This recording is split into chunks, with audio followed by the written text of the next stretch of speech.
Great. Thank you, Logan, and good afternoon to everybody on the line. My name is Catherine Elms. I'm a principal on the investments team here at MassCEC. Just to put a face to a name, that's me on the top right. And you can also see my colleagues on the investments team here as well. A lot of you might have already met Tibor Todt, our Managing Director of Investments, or Katie Dobbins, our investment analyst, or myself. We tend to be out and about in the ecosystem often. So to talk a little bit more about the Seed Investments program, this is the earliest stage investment that we provide to companies. Now, you can see where it fits in the broad spectrum of things. There is a good overlap in terms of stage with the InnovateMass program, but in terms of our overall investment strategy, this is the earliest that you really will be able to request funding from us. Apologies for the sirens in the background if you're hearing those right now.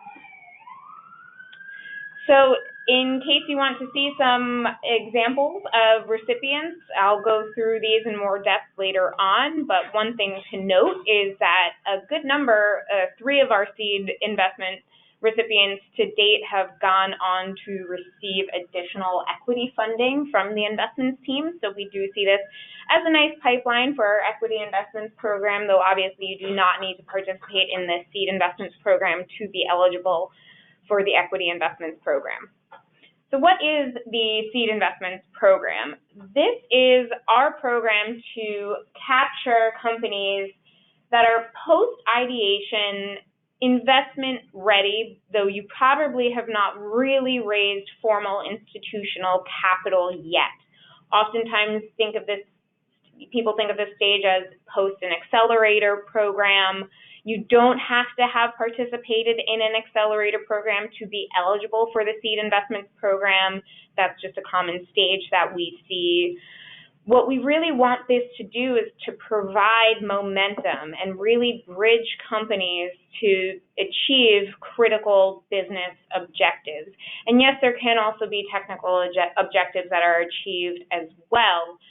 But this has to be at a point where there has been some mitigation of technological risk, and it's not just a purely prototyping stage company or proof of concept stage company. The program started in 2015, and to date we have awarded 12 companies, and these are the recipients. Hopefully you know some familiar names here. One thing that I do want to point out is the breadth of the types of companies that we will work with. So on this list, there are solar companies, companies in the storage space, in the transportation space, that do wind power, folks that do advanced materials. So we're open to all different types of technologies, though currently we would really appreciate seeing applications from companies that are in the grid modernization and grid resilience space, in the transportation space, as well as in the sustainable or green buildings and efficiency space. One thing to note on this slide, the name Blackburn might ring a bell because Logan just spoke about them.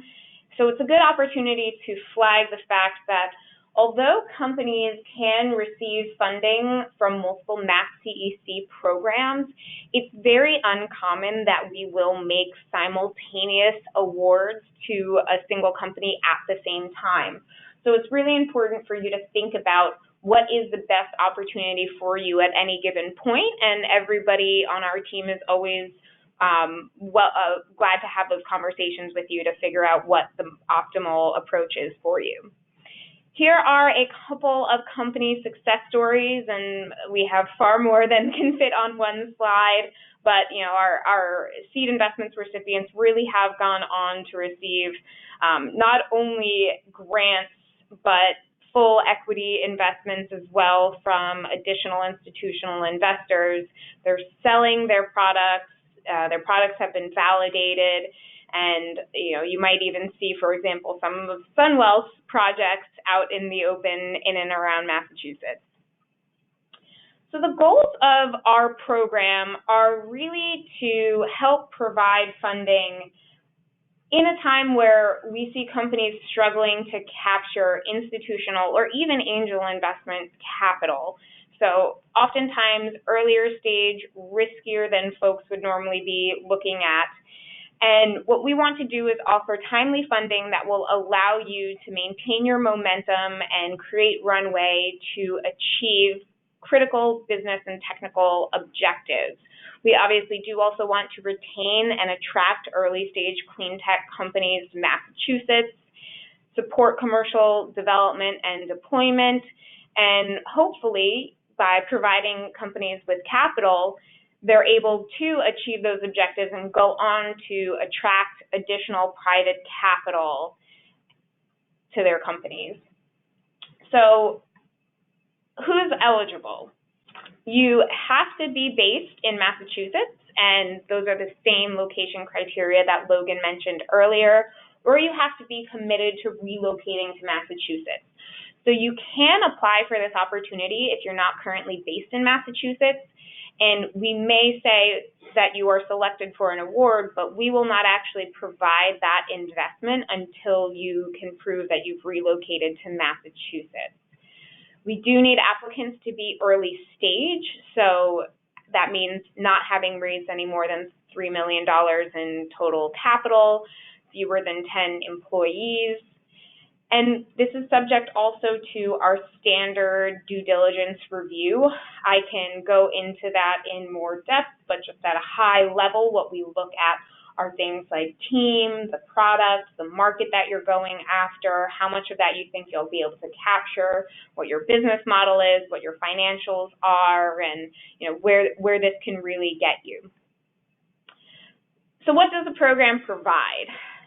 Phase 1, we will provide up to $100,000 in a convertible note, and phase 2, you can get the remainder of what you did not receive up to a cumulative $250,000. So that $250,000 is inclusive of both phase 1 and phase 2. So hypothetically, if you were to receive $50,000 in phase 1, you could be eligible to receive up to $200,000 in phase 2, or if you received $100,000 in phase 1, you'd be eligible to receive up to $150,000 in phase 2. Our investments take the form of a convertible note. What that means is that you get the funds as an upfront loan. There is interest applied, and it's expected that that loan plus interest will eventually convert into equity when you achieve a qualified financing, which we define as a fundraising of $750,000 or more. We do ask throughout the investment to receive bi-monthly written updates. We like to have regular check-ins with our seed investments, and you do have to participate in semi-annual requests for information. We also do provide a good deal of coaching and mentoring. We're always very welcome and open to making introductions to any folks who we think might be able to help you and support you. So how do you receive one of these investments? The first step is to submit a phase 1 application. And to give you a quick overview as to what's included in that application, we'll ask for your specific funding request. So how much are you requesting upfront for phase 1? We'll ask if you've had any sort of history with Massachusetts Clean Energy Center before. And then we really get into the nitty-gritty of your business. So we want to know about the problem that you're solving, the solution that you're providing, what your exact product is, what market you're going after, how much of that you're planning to capture or you hope to capture, your sales and distribution approach. We also really want to hear about competition. So we want to know that you have a good grasp of the competitive landscape, that you've got a sound business model. Not everybody needs to have revenues who receives an investment of this sort, but we will ask about revenues to date if you do have any. We also like to really make sure that what you're proposing is defensible or has some sort of competitive advantage, so we do ask about IP. In terms of the landscape that you're entering into, we do ask also about any sort of regulatory hurdles that you might be facing, any policies that either help or hinder your solution. And obviously we ask a lot about the team. So by team, I mean not only all of your full-time employees, but anybody who you have on board, perhaps as a board of directors or board of advisors or informal advisors. we'll ask about how much capital you've raised to date and really try to understand your financials of what's your burn rate, what's your runway, and then also get a sense of your fundraising plan going forward, because we know that early stage startups do need a good deal of capital. We never expect to provide the only source of capital, so we want to make sure that you do have a line of sight to additional funding to continue to help foster your growth. And then, as Logan also mentioned earlier, we do need to see that there's a clean energy impact as well. Now, you might hear that and say, okay, that's an awful lot of company information, and I don't want to share that with you if you're subject to public records requests. I should note that the investments team does have an exemption so that confidential company-specific information is exempted and can be exempted from public records law. So please don't be concerned about that. So once you submit that application, our investments team will review it and will let you know whether or not you will be able to advance to the next round, which is an in-person presentation. We then tend to have a good deal of back and forth in terms of additional diligence requests. We will oftentimes speak with references. And overall, from the point of application to the time of investment, the fastest that we tend to be able to move is about 3 months, give or take. Also, I should mention there's always, time of year issues. So if you get an application in just before the holidays, it might take a little bit longer to review that, but we do try to move as quickly as we can.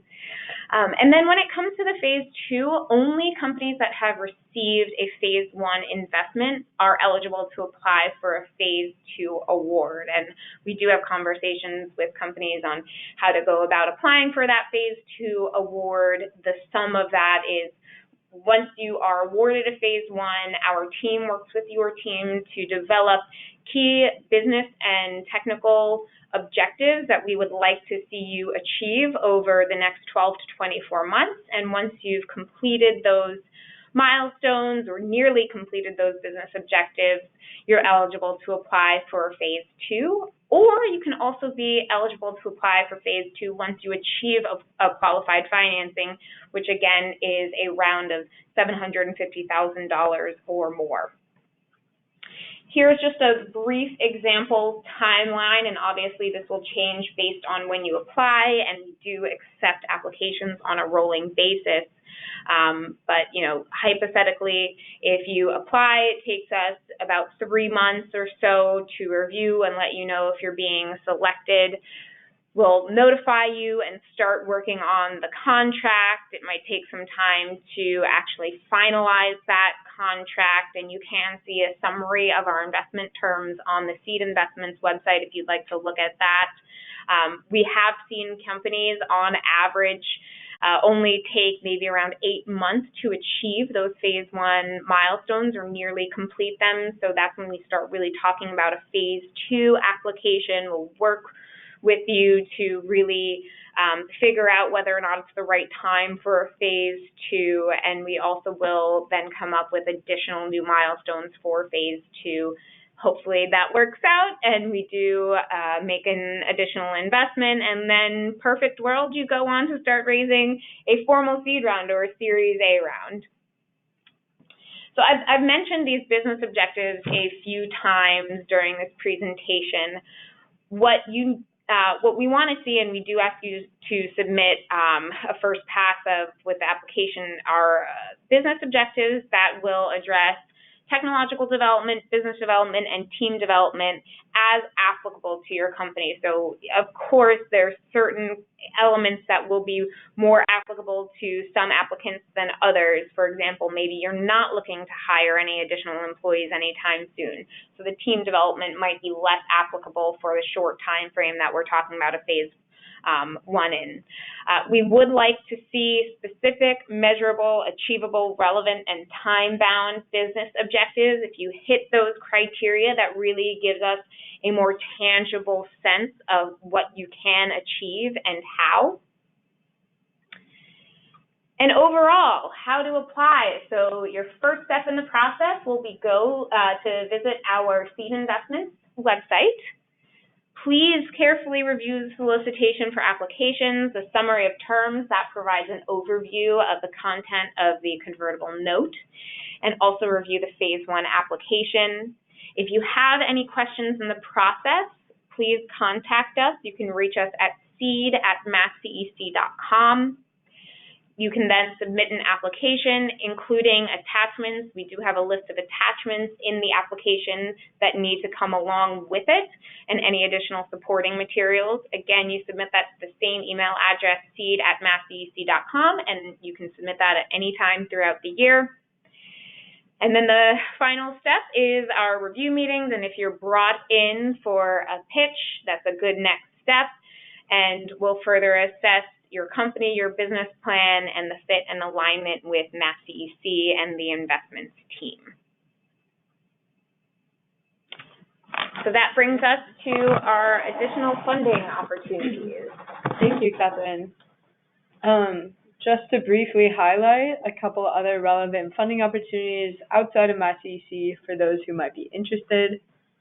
Again, we will be publishing this webinar and the slides on our website, so you can capture the links later if needed.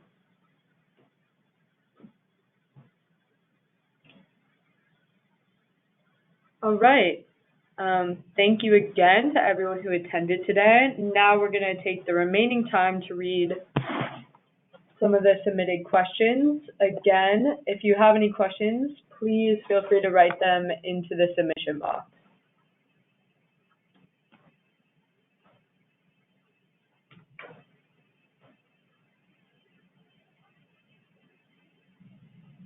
All right, Logan, what does it mean to apply under the InnovateMass Spotlight? Is there any funding reserves? Is there any specific treatment given to applications under the Spotlight? Yeah, good question. So the answer is no. If you apply under the topical Spotlight, your application will be treated the same as all the others. It's really just the organization MassCEC placing emphasis on what we have identified to be a particular pain point in the clean energy economy, or a space in which there seems to be room for innovation. So for this round, the topical spotlight is heating efficiency. So again, any technology that reduces energy use or consumption associated with space heating, water heating, steam heating, or process heating, for example. But it is not a carve-out. There is no additional funding set aside specifically for applications that come under that spotlight. Great, thank you. Does salary count as cost share in applying to Innovate? Yes, yeah, you can come in with, I believe, 80% of your cost share as in-kind labor. But we need to see at least 20% of the applicant's cost share coming from direct cash contributions. Great.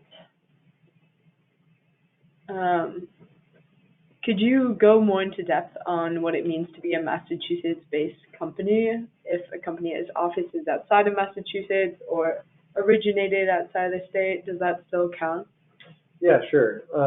So we typically look at 4 different criteria for what determines whether or not a company is Massachusetts-based. The 4 criteria that we look at are where is the company headquarters located, where is the primary research and development located, where is sales and customer service located, and finally, where is manufacturing located. So if your company has all 4 of those components as part of your business, then we would need to see a majority of those, or 3 of 4, located in the state.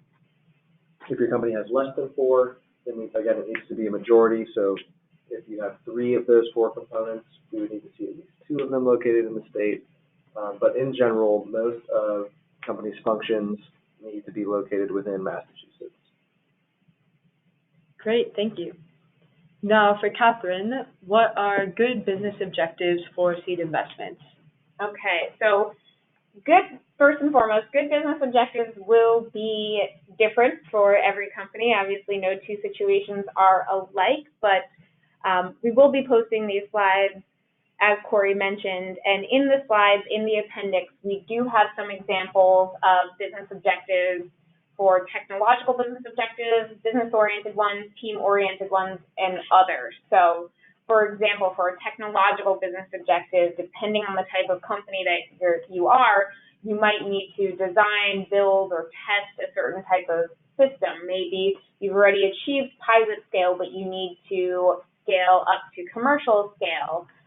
Perhaps you're not even there yet, and what you really need to figure out is what that will cost you, what building a prototype will cost you, what the process is. So what we like to see really is something specific to your business that you need to achieve technologically, and then set some dates, and they don't all have to be done by one single date. You can have incremental timelines and show us really what the process is going to be and when you want to achieve certain ends.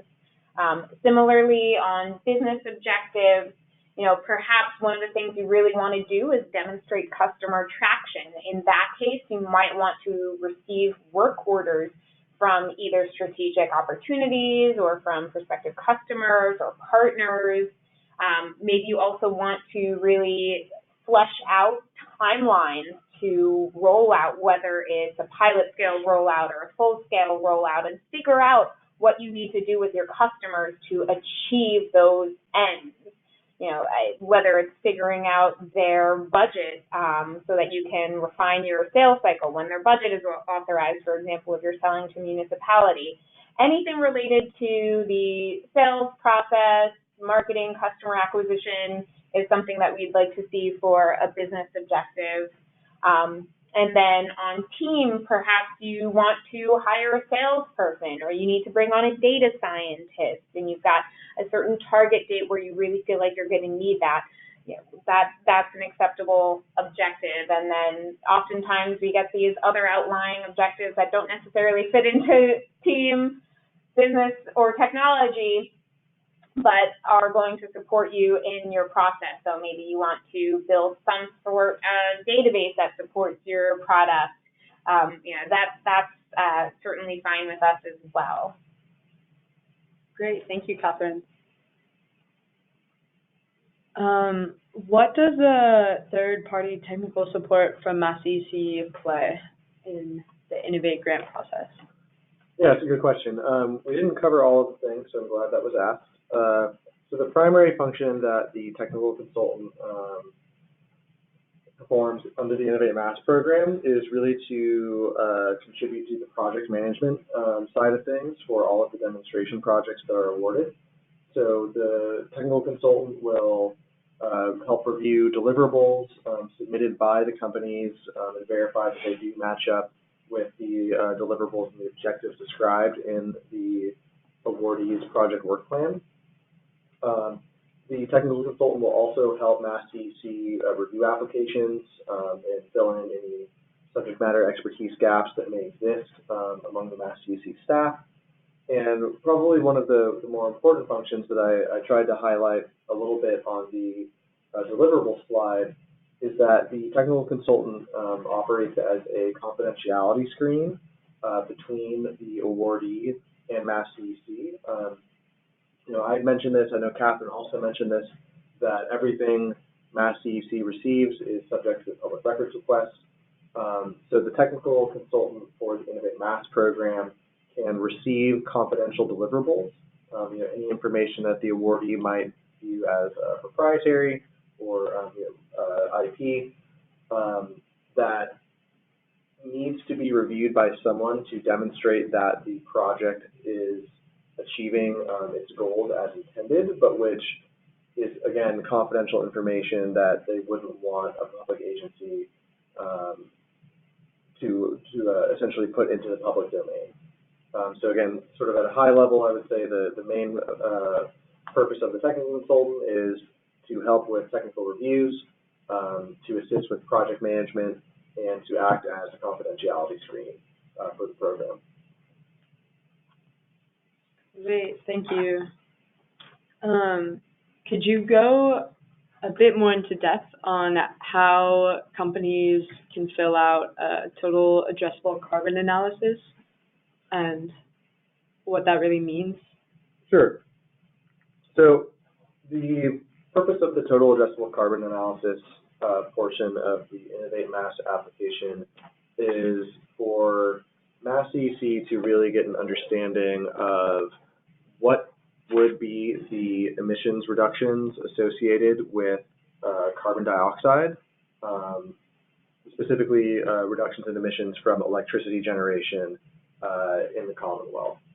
So it's encouraged that you use publicly available data sources to inform your analysis. You can think of the EIA, which is the Energy Information Administration under DOE. You can look at the EPA's National Emissions Inventory or the EPA's Greenhouse Gases Equivalencies Calculator to help inform your analysis. And again, what we want to see is the assumption that if your technology or your solution achieved widespread market adoption, what would be the total impact on the carbon emissions that come from electricity generation, specifically in Massachusetts, but also in the U.S. at large. So there's a lot of ways that you can think about doing that analysis. You can take a very straightforward approach and look at, what is the energy saved from use of my product, or what is the energy generation shift as a result of the implementation of my technology. And you can also take a more holistic approach and think about what are the implications of the adoption of my technology, both up and downstream in the supply chain. How would grid services be impacted? Would my solution lead to less investment in grid hardening, things of that nature. So really what we want to see is how are you thinking about the importance of your technology and what data sources are you using to verify that claim. Great.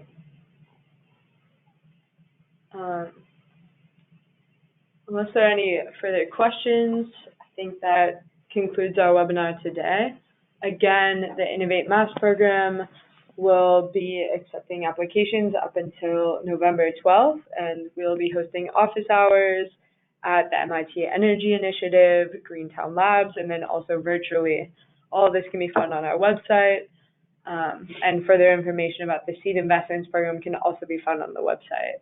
We will be posting the webinar and the slides on both of these sites as well, so please do not hesitate to explore there if you have any further questions and reach out to the relevant emails. Thank you.